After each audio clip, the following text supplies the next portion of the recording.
Assalamualaikum warahmatullahi wabarakatuh. Kembali lagi dengan Kak Zahro. Hari ini kita akan belajar tentang model pembelajaran.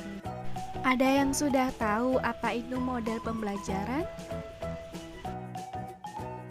Model pembelajaran adalah seluruh rangkaian penyajian materi yang meliputi segala aspek sebelum dan sesudah pembelajaran yang dilakukan guru, serta segala fasilitas yang digunakan secara langsung maupun tidak langsung dalam proses pembelajaran. Model pembelajaran dibagi menjadi beberapa macam. Namun hari ini kita akan belajar tentang model pembelajaran Webert atau biasa yang disebut dengan model pembelajaran jaring laba-laba. Model pembelajaran terpadu ini menggunakan tema sebagai dasar pembelajaran. Model pembelajaran ini memadukan multidisiplin ilmu atau berbagai macam mata pelajaran yang diikat oleh satu tema. Dalam menentukan tema dapat ditetapkan oleh guru dengan peserta didik atau bisa dengan sesama guru. Setelah tema disepakati, maka dilanjutkan dengan pemilihan sub-sub tema dan tetap memperhatikan kaitannya dengan mata pelajaran yang lain. Tema utama harus mempunyai cakupan materi yang luas dan memberikan bekal bagi peserta didik untuk belajar lebih lanjut. Karakteristik model Webert. Yang pertama, model ini menekankan peserta didik sebagai subjek belajar, sedangkan guru lebih berperan sebagai fasilitator dengan memberikan kemudahan-kemudahan kepada peserta didik untuk melakukan aktivitas belajar. Nomor 2, memberi pengalaman langsung. Dengan pengalaman langsung, peserta didik dihadapkan pada suatu yang nyata atau konkret sebagai dasar untuk memahami hal-hal yang lebih abstrak. Nomor 3, pemisah mata pelajaran yang tidak begitu jelas. Fokus pembelajaran diarahkan kepada pembahasan tema-tema yang paling dekat berkaitan dengan kehidupan peserta didik. Nomor 4, menyajikan konsep dari berbagai mata pelajaran. Penyajian konsep-konsep ini dari berbagai mata pelajaran dengan suatu proses pembelajaran. Dengan demikian, peserta didik mampu memahami konsep-konsep tersebut secara utuh. Hal-hal ini diperlukan untuk membantu peserta didik dalam memecahkan masalah yang dihadapi dalam kehidupan sehari-hari. Nomor 5, bersifat fleksibel.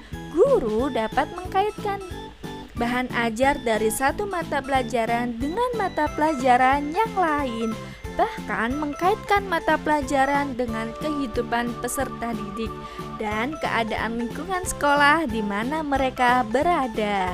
Nomor 6, menggunakan prinsip belajar sambil bermain yang menyenangkan. Selanjutnya, kelebihan model Webert. Yang pertama, faktor motivasi lebih tinggi. Yang kedua, relatif lebih mudah dilakukan, terutama oleh guru yang belum berpengalaman. Nomor 3, mempermudah perencanaan kerja tim untuk mengembangkan tema ke dalam semua bidang isi pelajaran. Nomor 4, menyediakan sebuah media dan memotivasi peserta didik. Kekurangan model Webert. Yang pertama, sulit menyeleksi sebuah tema. Yang kedua, adanya kecenderungan merumuskan tema yang dangkal. Yang ketiga, tidak semua kompetensi dasar dapat dipadukan dalam satu tema. Nomor 4, dalam pembelajaran guru lebih fokus pada kegiatan daripada pengembangan konsep. Langkah-langkah pendekatan model Webert.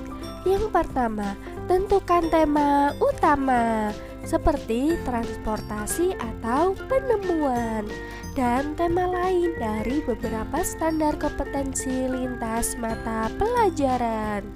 Nomor 2, kembangkan tema menjadi subtema. Perhatikan keterkaitan tema dengan mata pelajaran terkait. Nomor 3, siapkan tema-tema terpilih. Misalnya seperti tema bahasa, seni, IPA, matematika, dan teknik komputer sesuai dengan tema utama. Nomor 4, jelaskan tema-tema terkait hingga materinya menjadi lebih luas. Implementasi model Webbird. Di sini kita menggunakan contoh tema pemanasan global dengan mata pelajaran yang pertama, seni bahasa, dengan materi literatur pemanasan global. Materi menulis cerita tentang pemanasan global. Yang kedua, matematika dengan materi menganalisis statistik gas emisi kendaraan, estimasi hutan oksigen, grafik, dan diagram. Yang ketiga, kimia menganalisis gas di permukaan bumi dan atmosfer bumi, pencemaran udara. Fisika, termodinamika, teori gelombang, perpindahan panas, fisika bumi, dan upaya mengatasinya. Yang kelima, biologi menganalisis lingkungan dan upaya mengatasi efek rumah kaca. Yang terakhir, geografi, pemetaan sumber titik api potensial penyebab efek rumah kaca dan upaya mengatasinya. Nah, sampai sini dulu ya belajar kita hari ini tentang model Webbird. Semoga apa yang Kak Zahra sampaikan dapat bermanfaat. Akhirul kalam, wassalamualaikum warahmatullahi wabarakatuh.